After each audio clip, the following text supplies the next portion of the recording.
Bonjour à tous, bienvenue dans cette nouvelle vidéo sur ma chaîne YouTube et on se retrouve aujourd'hui avec une vidéo qui ne sera pas très longue mais je ne pouvais pas comme je vous l'avais expliqué, j'aimerais faire des vidéos news média plus régulièrement et c'est ce que j'ai fait depuis le début de l'année et franchement ça vous a plu donc je suis très content. Et je ne pouvais pas donc passer à côté de la news média qui était très attendue mais je vais quand même en profiter pour vous donner mon avis. J'avais déjà un petit peu parlé de potentiel retour de Secret Story mais ce retour était assez nébuleux dans sa communication à l'époque. On parlait même d'un retour sur Amazon par exemple, on n'avait pas d'idée de présentateur, on ne savait pas vraiment, on ne savait pas quel serait le mode de diffusion. Bref, je vous rassure, là on a eu plus de détails mais on n'a pas tous les détails. Donc on va essayer un petit peu de donner un petit peu voilà, des infos et puis voilà, des choses qu'on a pu glaner un petit peu partout pour essayer de vous informer si vous aviez raté évidemment cette information donc du retour de Secret Story, vous l'avez vu dans le titre. Alors Secret Story déjà c'est la télé-réalité d'enfermement, une télé-réalité qui coûte très cher. Et s'il y en a qui se posent la question de pourquoi ça s'est arrêté pour deux raisons. La première c'est que l'audience était catastrophique sur NT1 qui est devenu TFX par la suite. Et c'était pas bon, ça marchait pas du tout. On était sur des scores qui étaient mais d'une faiblesse inouïe, il faut quand même le dire. Il faut pas l'oublier, les programmes ne disparaissent pas sans raison. Ils disparaissent parce que plus de gens les regardent. Et là c'était le cas.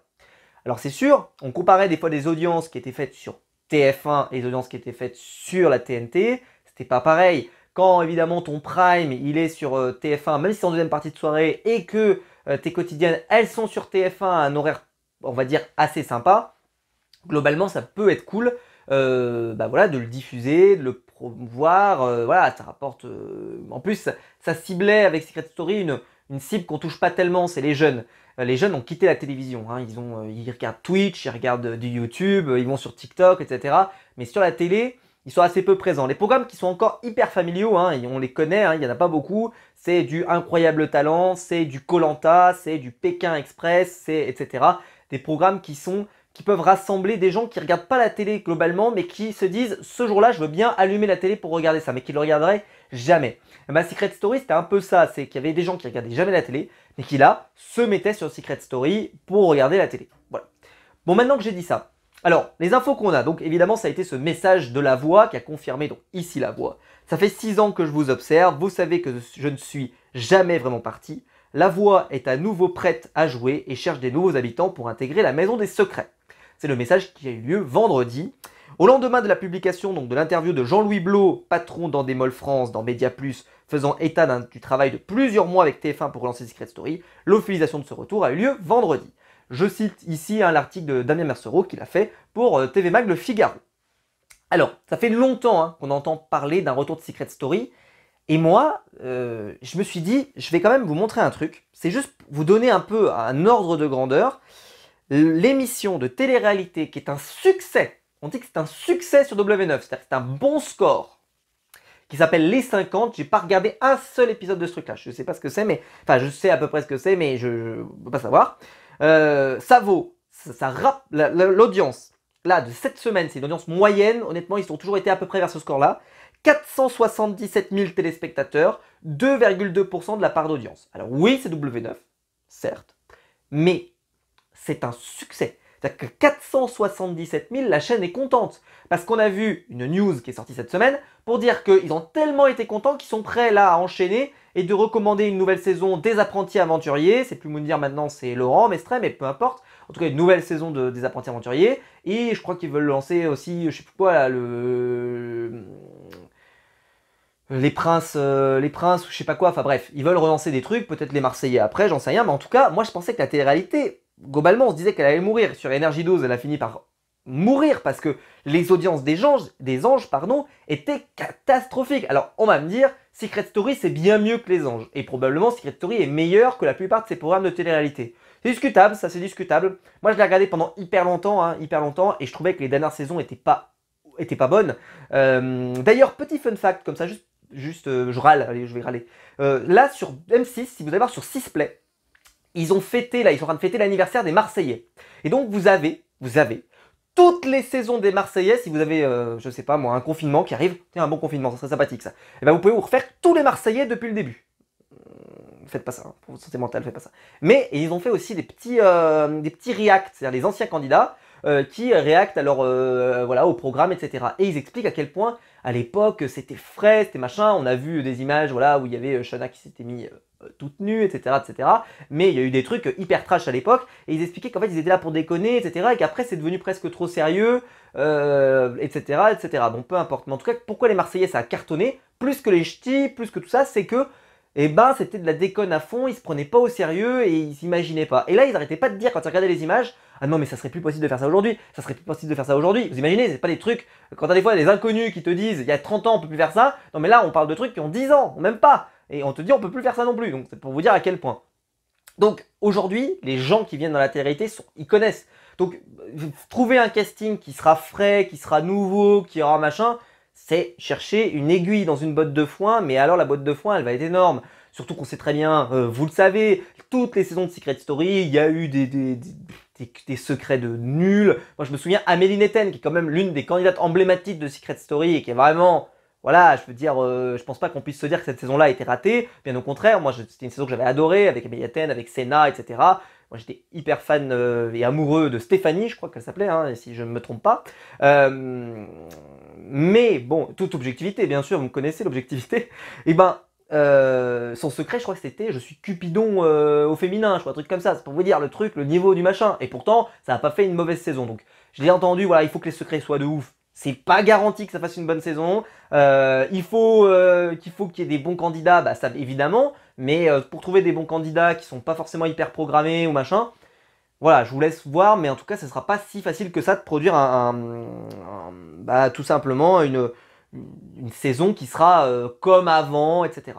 Par contre, sur Touche pas à mon poste, je vais citer beaucoup Touche pas à mon poste parce qu'ils ont parlé de l'émission.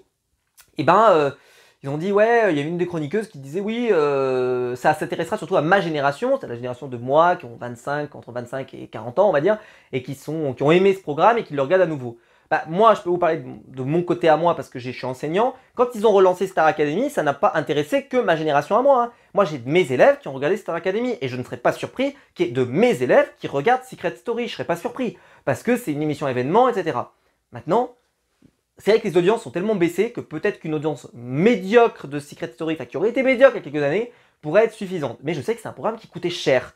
Et donc le risque, je le dis maintenant parce que le risque, c'est que pour que ça rentre pour des questions de pognon, parce que s'ils veulent on sait juste que c'est TF1 qui a communiqué. Donc ça veut dire Prime sur TF1 très probablement, il n'y a pas de doute, hein. Mais est-ce qu'ils vont relancer le truc en access sur TF1 ? Parce qu'aujourd'hui, en access, je suis désolé, sur TF1, il y a déjà de la place, il y a déjà des trucs dessus. Parce qu'ils ont leur sitcom, là, pas leur sitcom, mais leur série feuilletonnante, pardon. Il y en a même 2 qui s'enchaînent. Donc ça veut dire que le programme va commencer avant ça, comme ils l'ont fait avec Star Academy. Donc ça va commencer avant ça. Donc ça commence très tôt. Les gens ne rentrent pas vraiment. Donc est-ce qu'ils vont nous refaire la même chose? C'est-à-dire qu'après on a une rediff sur TFX plus tard. Bon, j'en sais rien, on verra bien ce que ça donne. Mais le risque surtout, c'est que ça soit une saison un peu au rabais. C'est-à-dire qu'on n'a pas forcément les moyens.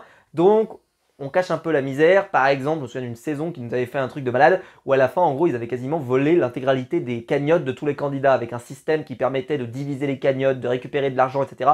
Et globalement, ils étaient repartis tous quasiment sans rien. Il n'y avait quasiment aucun candidat qui avait une cagnotte correcte. Je crois qu'il y en avait un qui avait une cagnotte correcte et en plus, c'était le seul qu'on était sûr qu'il n'allait pas gagner en plus. Donc autant vous dire que vraiment, ils avaient mais vraiment magouillé un truc de malade. Enfin bon, peu importe. Mais bon, tout l'attrait de Secret Story réside dans cette quête au secret des candidats. Pour les diriger, il y a la voix, je ne vous respecte pas le concept évidemment. Voilà. Mais quand même, c'est pour retenir, donc il y a eu 11 saisons entre 2007 et 2017. Ce qui fait que c'est un programme qui n'est pas si éloigné de nous. Et la dernière saison n'avait fidélisé que, retenez bien, 600 000 personnes en moyenne sur NT1. C'était sur NT1, certes. Mais quand je vous reprends mon truc de tout à l'heure, là, en quotidienne, avec l'émission des 50, où on est 400 000 téléspectateurs, alors oui, on est sur W9, pardon, oui, mais W9, ils ont su avoir des téléréalités qui étaient très fortes. Les Marseillais, ça faisait 1 million de téléspectateurs, ça paraît dingue, mais ça faisait 1 million de téléspectateurs, en tout cas, ça faisait 900 000 quasiment, ce qui était un excellent score, ce qui serait aujourd'hui, mais un score monumental. Donc la Maison des Secrets rouvrira ses portes à la voix et à la recherche de ces nouveaux candidats. Donc, vu qu'ils recherchent des nouveaux candidats, ils ont fait un appel à candidature. Méfiez-vous parce que oui, ils vont récupérer peut-être certains candidats de ces candidatures, mais on sait très bien qu'il y a un casting qui a toujours été fait sur les réseaux. Ils vont contacter probablement des personnes sur TikTok, sur Insta, etc., etc. Je ne vous parle évidemment de gens, déjà il faut être au chômage hein, pour pouvoir y aller, donc puisqu'ils se demandent d'être disponibles. Il y a en plus la fenêtre de disponibilité est quand même assez énorme parce qu'ils demandent d'être disponibles, je crois, de janvier, je crois que je l'avais noté, de janvier 2020, voilà, jusqu'au 1er mai, il faut avoir 18 ans au 1er mai 2024, mais est-ce que j'avais pas la date de quand est-ce qu'il fallait être dispo? Bon, je sais plus, mais en tout cas, il fallait être dispo vers le mois de mai, je crois, ou quelque chose comme ça, ce qui donne une indication un peu de l'idée de... Voilà. Mais comment on peut être sûr d'être dispo à ce moment-là? Je suppose qu'il ne faut pas avoir de travail, donc je suppose que ça s'adresse à des gens qui ne sont pas en activité actuellement, ou alors qui vont faire en sorte d'être disponibles à ce moment-là. Bon, on verra bien. Donc ils proposent donc de s'inscrire, il faut leur préciser sur votre profil vos goûts, des détails sur votre parcours, à quoi vous pensez comme secret, hein, mon Dieu, et expliquer son impact sur votre existence. La production pose également la question d'une disponibilité dans les 8 prochains mois, voilà j'avais bien trouvé, dans les 8 prochains mois, et existe des trajets au moins de 18 ans au 1er mai 2024, ce qui indique qu'ils vont le lancer très probablement, hein, c'était le cas avant, hein, c'était en mai 2000, ouais vers mai 2024 je pense.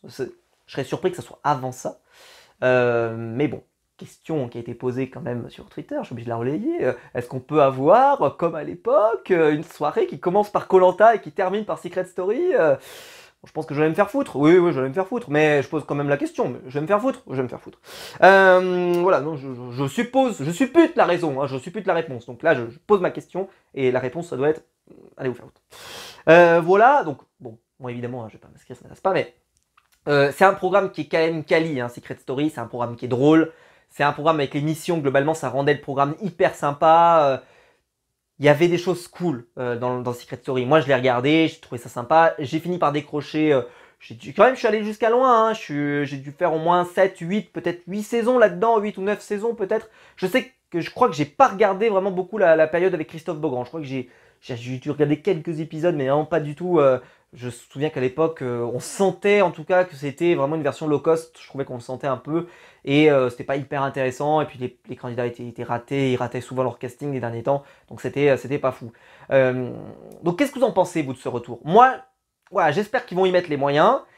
Touche pas à mon poste, a quand même posé la question. Il a posé 2 questions. Déjà, bon, on sait pas quand est-ce que ça va être diffusé. Cyril Hanouna a dit que ça coûte très cher. Il est possible que ça soit un programme, pas de deuxième partie de soirée, mais de prime time. TF1 va diffuser ça en prime time, genre tous les vendredis ou tous les samedis en prime. Eh ben mes cochons. Parce que à l'époque, il le faisait pour le premier épisode. Le prime de lancement, il était toujours en prime, et après les autres, ils étaient en deuxième partie de soirée. Là, ils vont vraiment le lancer en prime. Alors, il supposait que peut-être on pouvait avoir Secret, puis après un After Secret, etc. Bon, peu importe, mais en tout cas, lancer en prime time, quoi. Primetime Secret Story, je sais pas du tout si ça peut marcher véritablement. Je rappelle que TF1 avait déjà essayé des fois des grosses télé-réalités, on se souvient de Carré VIP, avec une grosse campagne de com, tout ce que vous voulez, on va vous ramener des candidats de ouf, etc. Et ça avait été le four industriel majeur, je crois qu'ils avaient tenu 10 jours. Ça avait tenu 10 jours, donc attention, hein. Là TF1, c'est toujours pareil, c'est qu'il faut l'assumer après, parce que quand vous lancez un programme et que ça va durer 15 semaines ou 12 semaines, je sais pas combien ça dure une saison de Secret, mais ça dure ça, bah il y a un moment, il faut... parce que sur Star Academy, par exemple, qu'ils avaient relancé, si vous vous souvenez, ils avaient relancé une saison courte. Donc comme ça, au moins, il n'y avait pas trop de problèmes. Là, il faut quand même les assumer, le nombre de saisons, et le nombre de semaines où il va falloir diffuser le programme. Donc après, il y a toujours cette possibilité. Le programme est sur TF1, ça marche pas, ils vont sur TFX, par exemple, c'est possible. Peut-être qu'aussi, le public est à nouveau présent. C'est-à-dire que les gens ont entendu parler, la nouvelle génération qui peut-être ne l'a pas connu, va vouloir regarder, voilà, bon, on verra bien. On verra si c'est payant. Je vais quand même conclure. Oui, pardon. Et deuxième info. Donc, dans Touche pas à mon poste, Cyril Hanouna a dit qu'il avait eu Benjamin Castaldi et que Benjamin n'a pour l'instant pas été contacté pour reprendre Secret Story. Ça serait Christophe Beaugrand qui reprendrait. Je pense que honnêtement, dans le côté revival, comme ils ont fait avec Star Academy, je pense que le bon choix aurait été de reprendre Benjamin Castaldi, qui est disponible en ce moment, même s'il est pour sa pièce, etc. Je pense qu'on a vu, hein. Quand ils ont refait Starac, ils ont repris Nikos, ils ont repris le château, ils ont repris plein de trucs. Ils n'ont pas repris les mêmes jurés, mais ils ont repris le même habillage. Là, c'est vrai que s'il n'y a pas Benjamin, même si je trouve que Christophe Beaugrand peut faire un travail correct, etc., c'est juste que Benjamin Castaldi, je pense que ça, s'ils veulent jouer à fond sur la nostalgie, je pense qu'il faut mettre Benjamin. C'est mon avis.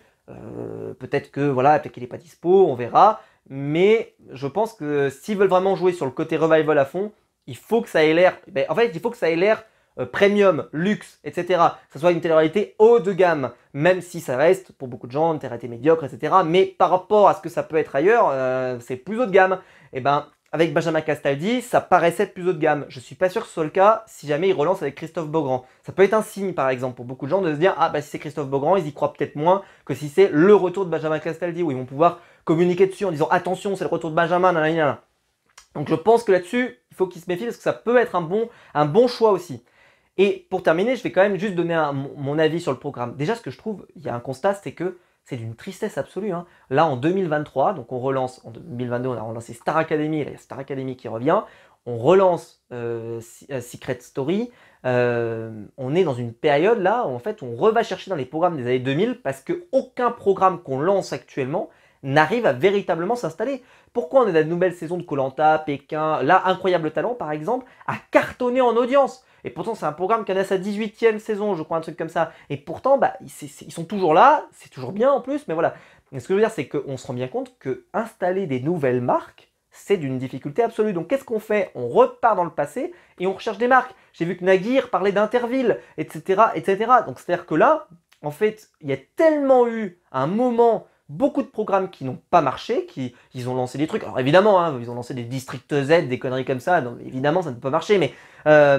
Mais là, on se rend compte quand même qu'on est en train de revenir en arrière, un peu comme une forme d'autocritique de dire que ça fait plusieurs années qu'il y a plein de choses qui ne marchent pas. Et ben, il y a un moment, ben, voilà, il faut bien qu'on lance quelque chose, il faut bien qu'il se passe quelque chose. On a besoin que ça marche. Et donc, on va relancer Secret Story. Moi, je me souviens à l'époque, on disait que la télé-réalité était morte. Parce que bah, ça marchait plus sur Énergie 12, les gens, c'est terminé. W9 a encore continué, mais ça a été très dur. Il y a des saisons qui ont été mais médiocres, avec des audiences médiocres. Là, les 50, ils se contentent d'un 400 000. Limite, c'est un succès. Franchement, j'espère pour eux que c'est un bon choix. Faut que ça soit haut de gamme, faut que ça ait l'air hyper, il faut qu'il y ait du pognon à l'écran, comme on dit. Parce que sinon, très clairement, je pense que les gens seront déçus et ils seront vite déçus. Sur la Star Academy, par exemple, ils sont venus avec un programme pas du tout au rabais. Même si la saison était plus courte, par contre, ils y ont mis les moyens sur ce qu'ils ont fait. Il faut que Secret se mette à ce niveau-là, sinon, je pense que ça ne marchera pas.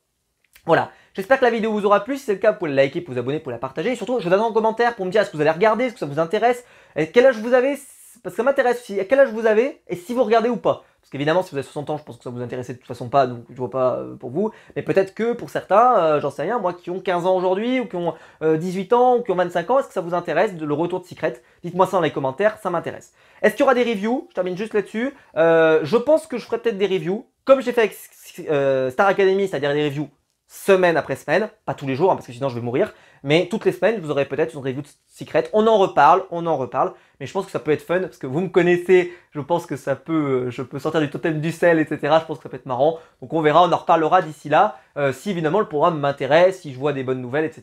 Je pense que ça peut être très cool. En tout cas, on se retrouve très vite pour des nouvelles vidéos sur ma chaîne YouTube. Ciao!